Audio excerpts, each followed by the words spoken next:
afternoon, everyone. I'm Matt Graves, United States Attorney for the District of Columbia. I am joined on the stage today by FBI Assistant Director in Charge David Sundberg of the Washington Field Office, Assistant Chief Deputy U.S. Marshal Gerald Isaac with D.C. District Court, U.S. Marshal Robert Dixon with the District of Columbia Superior Court, ATF Assistant Special Agent in Charge Jason Strickland, Metropolitan Police Department Chief of Police Pamela Smith, Prince George's County Police Deputy Chief Zachary Allaire, Hyattsville, Maryland Police Chief Jared Powers.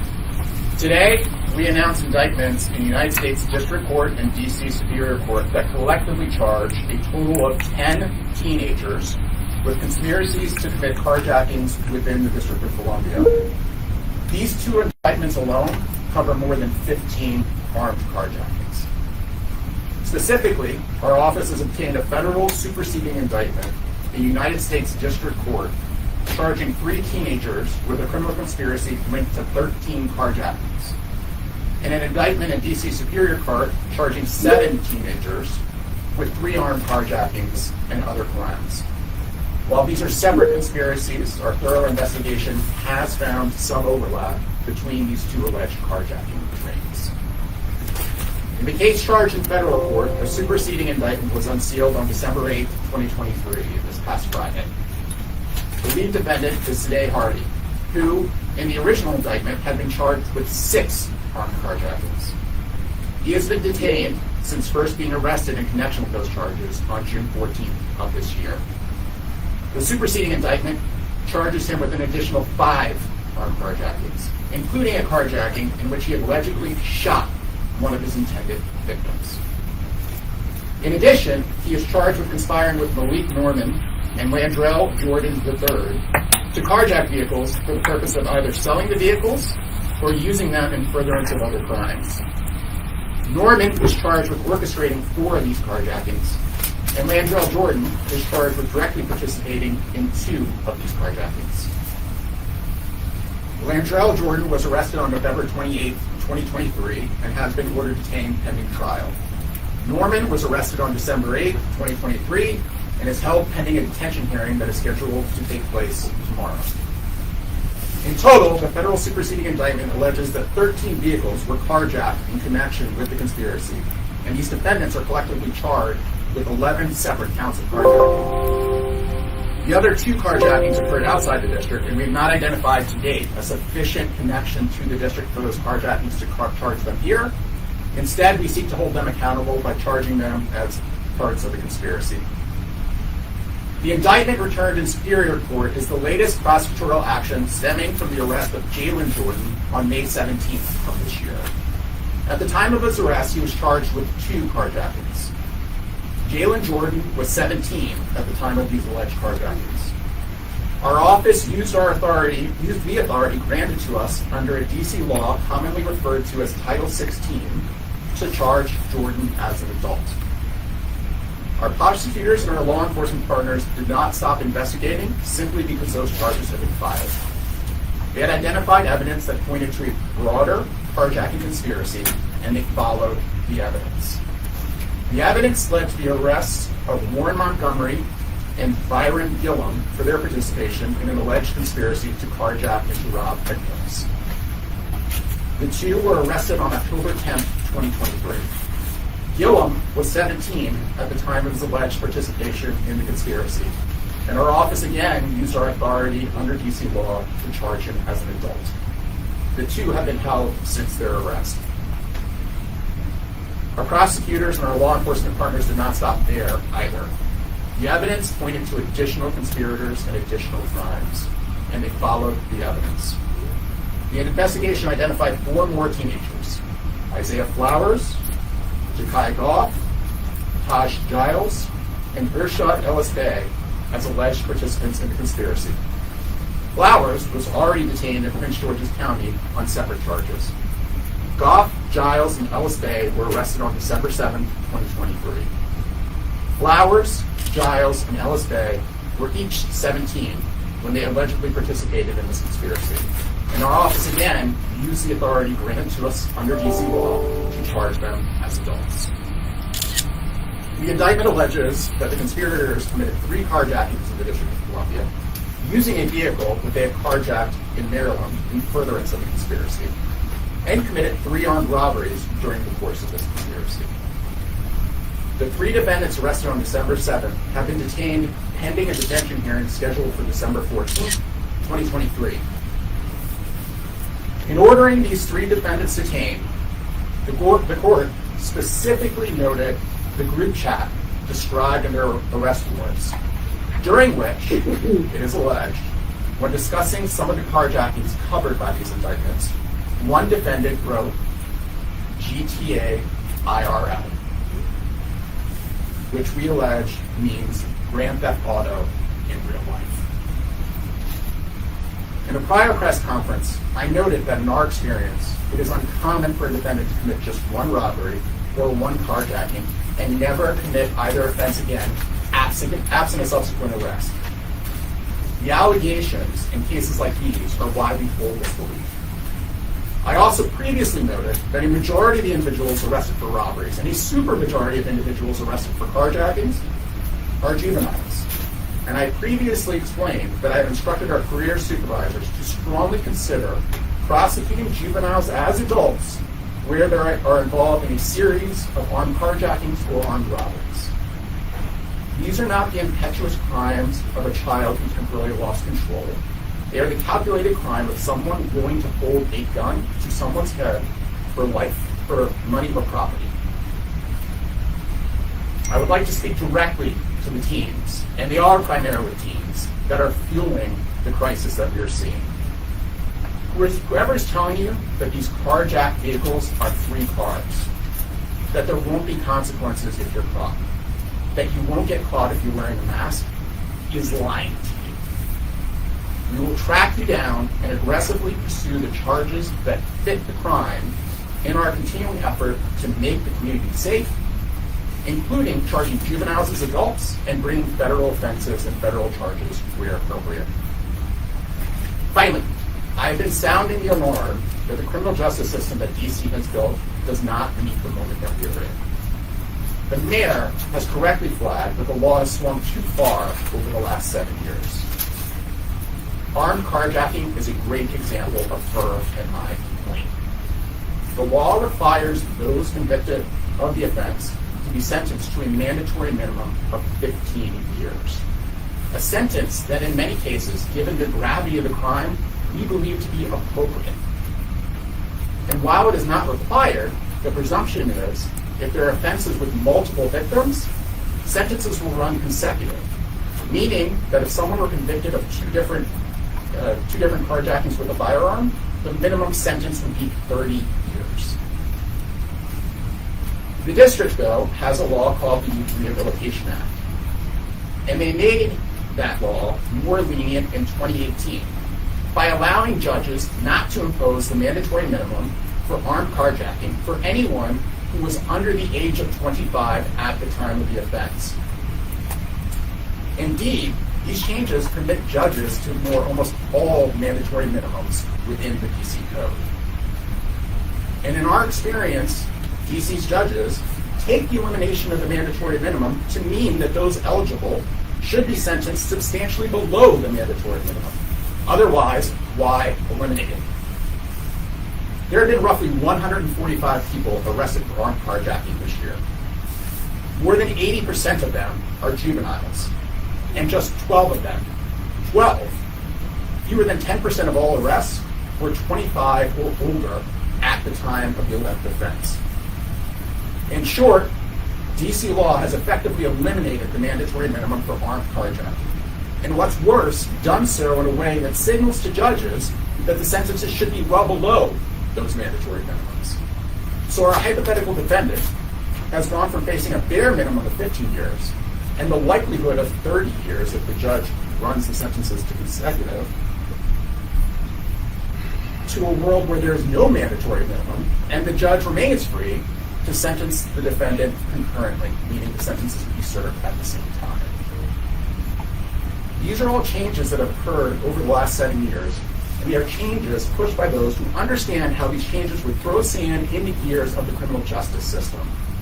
These changes have effectively eliminated any prosecutorial objective in securing convictions on lead counts that carry mandatory minimums when the defendant is 24 or younger at the time of the offense. We could require all these defendants to plead to every armed carjacking account and take them to trial if they refuse, but the result would be the same. The mandatory minimum would not apply. I have often seen references to situations like this, prosecutors foregoing charges that require mandatory minimums. Prosecutors have not given up on these charges or mandatory minimums. DC's system has. We operate in the system the district has created, and we are incredibly appreciative that so many of our elected leaders have recognized that the system needs to change. We've been working closely with the mayor and Councilmember Pinto on many of the most serious challenges we are seeing in the criminal justice system, and are optimistic that we will see legislative changes in the near future. I want to close by thanking those who made these law enforcement actions possible. We are incredibly grateful to our law enforcement partners who worked tirelessly in connection with the indictments announced today. The Metropolitan Police Department, the FBI, the ATF, the United States Marshal Service, and the Secret Service, along with our local law enforcement partners in the Prince George's County, Montgomery County, and Hyattsville, Maryland police departments. And of course, I would like to thank our career prosecutors who worked tirelessly on these investigations. It's now my pleasure to welcome to the podium Assistant Director Sundberg. Thank you, Attorney Graves. Good afternoon. I'm David Sundberg, Assistant Director in charge of the FBI's Washington Field Office. I truly appreciate the opportunity to be here today with U.S. Attorney Graves, Chief Smith, and our other local and federal partners to talk about our joint efforts to combat the proliferation of armed carjacking taking place in D.C. and the Maryland suburbs. The superseding indictment of Sadeh Hardy and his co-conspirators, Mandrell Jordan and Malik Norman, which we are announcing today, targets those responsible for an astonishing number of carjackings that are terrorizing our neighborhoods. This is the largest federal carjacking indictment in D.C. this year. Sadeh Hardy is also tied to the defendants in the Major Superior Court indictment, which is being announced today as well. During their alleged crimes, Sadeh Hardy, and in some cases his co-conspirators, ruthlessly targeted vulnerable victims and threatened their lives at gunpoint unless they handed over their cars and other personal property. Carjackers showed no mercy or remorse to the victims, who included a dentist on her way to work, a mother buckling her children into her vehicle in front of an elementary school, an elderly couple pulling into the driveway of their own home, a food delivery driver making his last delivery of the evening, and a rideshare driver who we believe didn't understand Hardy's commands and tried to push him out of his vehicle. Hardy's then alleged to have shot the driver in the forearm and abdomen, seriously injuring him. It didn't matter what day, what time of day, or what neighborhood Hardy and his co-conspirators were in when they sought out their targets of opportunity. Many of the carjackings occurred in broad daylight and included an attempting carjacking on Christmas Day and a carjacking on New Year's Day. They took place in multiple neighborhoods in D.C. and in Prince George's County and Montgomery County, Maryland. The victims of these carjackings were regular people, just going about their daily lives, when Hardy and his associates inflicted these violent acts upon them.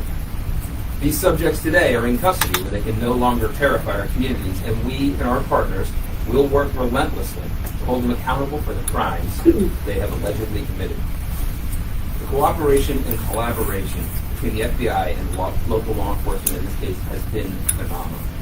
I want to commend the joint work of the FBI Washington Field Office Violent Crimes Task Force and the Metropolitan Police Department, including its carjacking task force, in which we each have personnel embedded.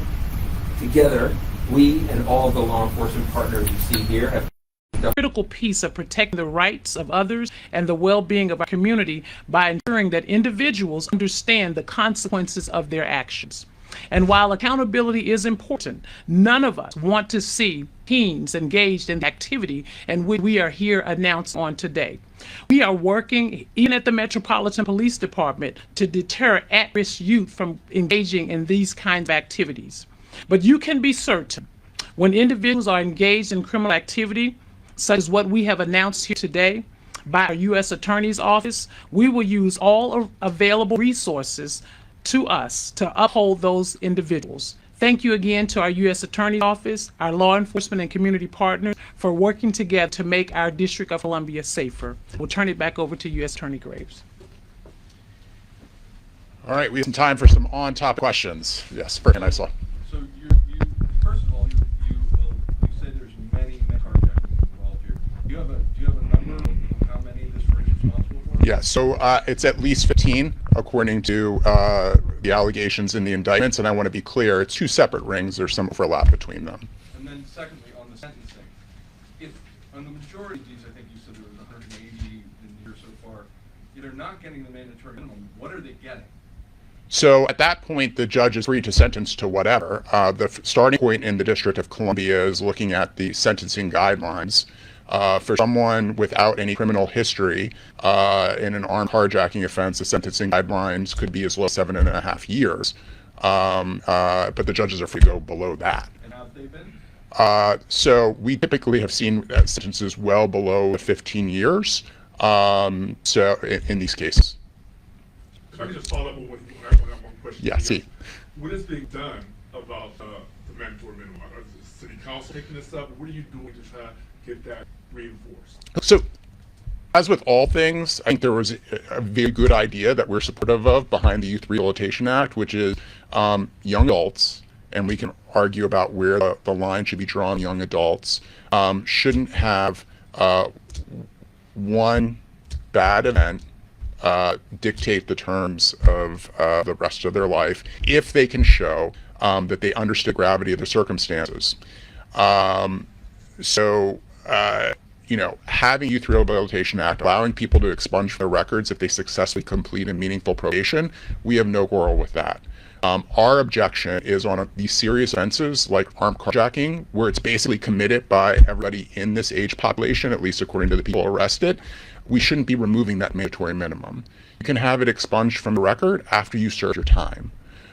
We also should be, and this is another legislative fix we're looking for, the way the Youth Rehabilitation Act works now is you can get it as many times as you're arrested and you're eligible for it. So if someone is arrested, we see this from time to time as well, if someone is arrested as an 18-year-old, gets the benefit of a Youth Rehabilitation Act and a probationary sentence, successfully complete what is usually a relatively short period of probation, 6 months, 9 months, maybe a year, and then they are subsequently rearrested after that, they can again ask for the Youth Rehabilitation Act as long as they were under 24 at the time of the second arrest. And our point should be this should be one bite at the apple. You shouldn't be eligible for unlimited numbers of Youth Rehabilitation Act sentences. So the city council is taking this up? Or so these are the conversations we're having. There is, of course, Secure DC, which is the package that is being brought together to pull all the ideas. What is in and what is out at this time, I don't specifically know. We just keep flagging issues that we think are important. This is one of them. Yes? Yeah, just on this advocacy effort that you have to reform these laws, I'm curious about the level of engagement you're getting from Main Justice, AG on Dem, on advocating on this kind of more local issue. And secondly, we've seen this documented uptick in this kind of crime in recent years, and I was curious, what's the assessment of this really driving that surge in the frequency of this particular crime?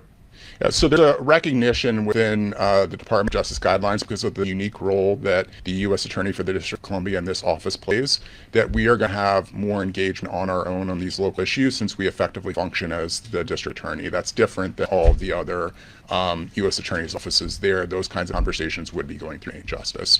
So we're doing what we can to be a good partner and kind of point out gaps that we see in the system. And I'm sorry, the second question? Just your assessment of what's driving this uptick in this particular crime that we've seen. I think a lot of people draw or say it reaches back to kind of roughly the beginning of the pandemic, but I guess I'd open that up too to see when you even pinpoint the beginning of this trend.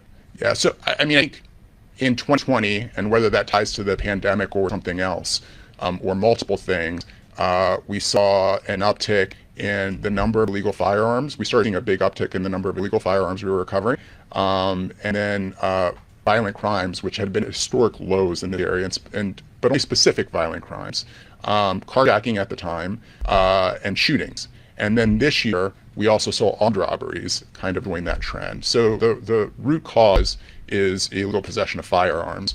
whether that ties to events that occurred in 2020 or the advent of privately manufactured firearms or the ability to resell legally purchased firearms in other jurisdictions illegally on the black market. Who knows? It's probably a combination of all of those things. Yes. Are all of the juveniles in this case being charged as adults? You mentioned several of them separately, but are they all? Yes. So everybody who was under 18 at the time of the offense has been charged as an adult. So the Superior Court prosecution, that's 5 of the 7 charged teenagers were under 18 at the time of offense. The 3 defendants in district court were all 18 or older at the time of the alleged events. And then were any of the cars actually sold? Yeah, so that. And I'm wondering, to that, have you gone after any of the people who bought the cars? And are you charging any of the people who buy stolen cars be leery of this, themselves getting in trouble? Yeah, so the indictments reference sales that occurred of some of these vehicles, and yes, the individuals that purchased are also subject of investigation. And of course, we want to hold everybody accountable at all levels of conspiracies like this. I do Yes. have a follow-up question to that. I understand that in the Florida Avenue case, they were storing cars inside that garage. Landlords knew that there were cars, unknown cars, high-end vehicles inside the garage. Have you had any contact with anyone who had knowledge of this happening or of vehicles there? Or what's your warning to those folks? So you're correct that there are allegations about vehicles being stored in a particular garage on Florida Avenue.